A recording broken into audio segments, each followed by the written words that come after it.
Next up, we have a presentation on the urbanization of poverty by Scott Powell.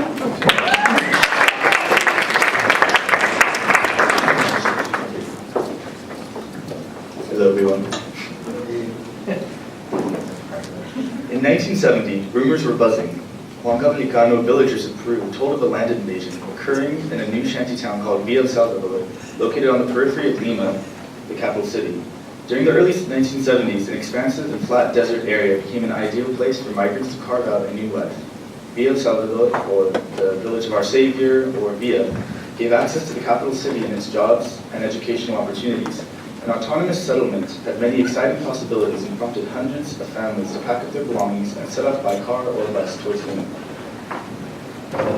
The couple from the Huancavelica Sierra described their arrival to the sandy dunes in the late 1970s. They were welcomed by the horrible overgrowth of weeds that patched together the large, relatively unoccupied land. Being one family among hundreds that sought a better life in Villa, they faced the challenges without any electricity, piped water, and sewers. Despite the uncertain future of this developing urban community, their struggles to build a home, organize community initiatives, and demand basic necessities would contribute to the transformation of a patch of desert occupied illegally to an international urban model for self-help, organizing, and managing. So my presentation, these are just some pictures of Villa El Salvador, by the way. My presentation is about the urbanization of poverty in Peru, and I did a case study on this particular community, and you might ask why. Well, I went to study abroad in Lima, Peru, and during my stay, I was able to visit the community and also work with various NGOs or non-governmental organizations. And also, in fact, there's an SUA alumnus from the class of 2012 who lives in the community, so I had, direct contact with the people there and some of their activities. So I felt that it was very important to talk about this and connecting the local with the global, in a sense. So I'll talk more about that.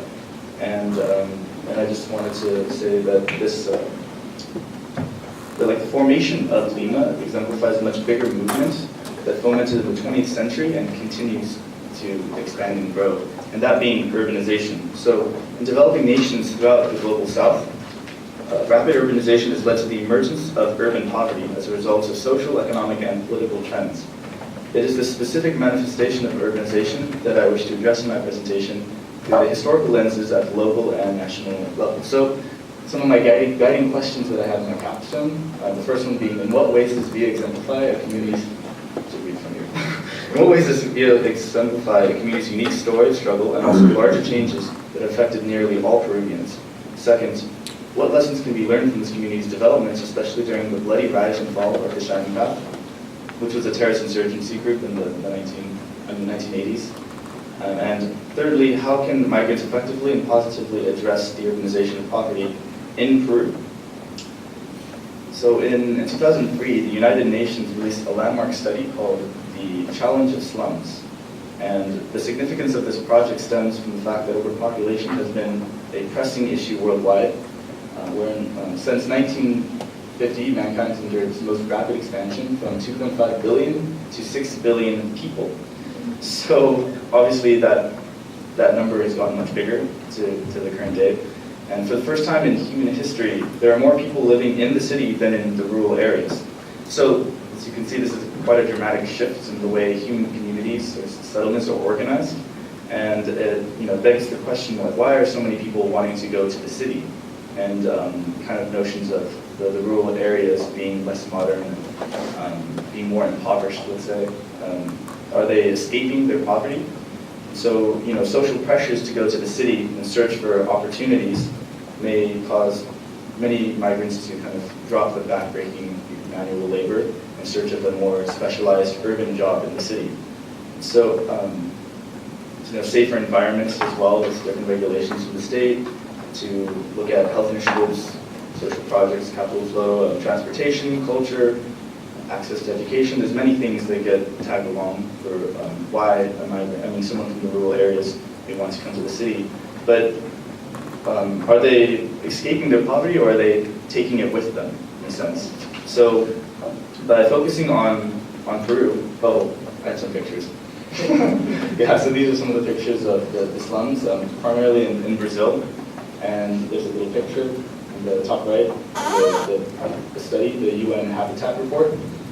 So by focusing on Peru, I intend to elucidate a national and international urban phenomena through the grassroots level.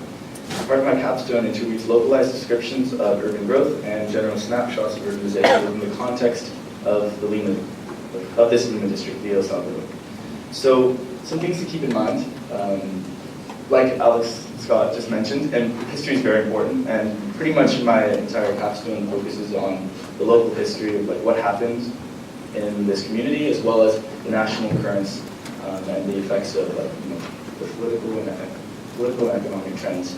So also there are many strong undercurrents of race, class, and power that constitute colonial relics of oppression for indigenous settlers in Lima today. So this next part is kind of like the colonial, post-colonial history, but just really quickly I'll go through, it began with the Spanish coming to the New World and establishing a social hierarchy that was the caste system that placed Spanish above everyone, and then kind of indigenous were at the bottom.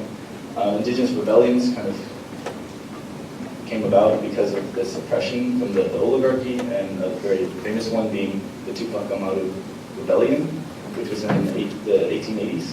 And then shortly after, in the early 20th century, there's the flourishing of the indigenous movements, namely like promoting socialism, and this was led by Jose Carlos Mariátegui, who's a very famous Peruvian scholar, activist. And then from socialism to populism, we have Victor Raúl Aya de la Torre, who is another Peruvian and really promoted his own political platform, which was the Popular Revolutionary Alliance of America, or APRA, that is actually still a political party in Peru.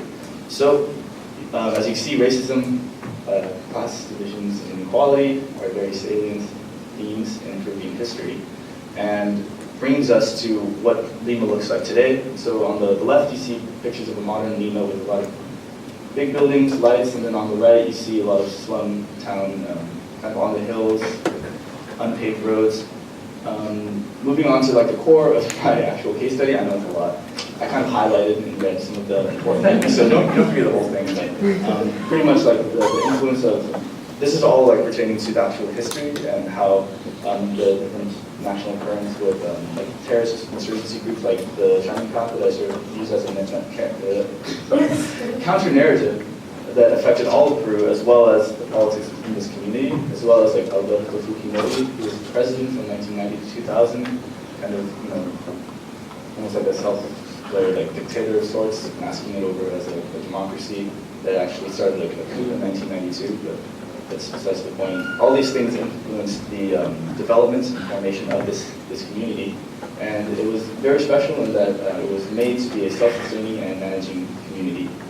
The central governing body was the Juárez, the self-managing urban community of Villa El Salvador, and this allowed for a lot of self-help initiatives to be put forth or promoted by a lot of community leaders and activists, like namely Maria Elena Moyano for the women's feminist movement, as well as Michelle Escueta, who was the first mayor of the community, as well as a big promoter of education. So, yeah, so as we can see, they started from the bottom and now they're getting somewhere. So, there was no water, no sewage, shelter. It was a barren wasteland pretty much when they first arrived. And hold on, I have an exact date. It's like March. Wasn't keeping with my notes. Oh, on May 27th, 1971 was the first invasion, or not invasion, land occupation is a better word for it. And so communal mobilization was imperative for the success of this community, and the history of VA provides insights into the community's developments amidst periods of hyperinflation, political disarray, and food insecurity. So, just wanted to point out for some of the self-help groups, and along with Buelas, they promoted like the Women's Federation to promote social programs that would give milk to the women and children who were living in the marginalized areas within the community.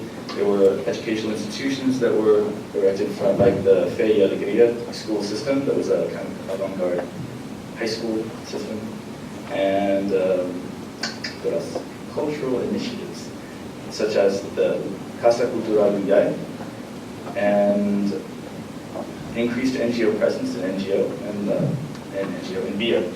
And one of the NGOs that I worked with was Building Dignity. and also Tetra Para Mi País, but this was actually with a different neighboring community. So, oh, and one more thing, in 1987, Villa was given the title Messenger City of Peace by the United Nations, and, along with various other national accolades. So these are just some pictures from the NGO and the Culture House. And yeah, so I mean, to kind of like wrap up some of these main points that I brought up, there was increased solidarity among the community members, along with empowerment of the form of unions and various political groups, participation being very important in the whole process, as well as less reliance on the state for assistance. And yeah, so remember that like little kind of story I said at the beginning about the Long couple? So since their arrival to Villa in 1980, there have been many changes to the community as well as the nation. So when I spoke to them, they wanted me to know that the first people who arrived at the community were very honest and hardworking, as well as sensitive people. So over 30 years later, the community has surmounted many difficulties and achieved national and international recognition. Villa has proven to be a resilient community and has achieved tremendous success as a model urban community. However, the next challenge will be for self-help groups to address the issues of continued migration and local population growth in the 21st century and beyond. Thank you.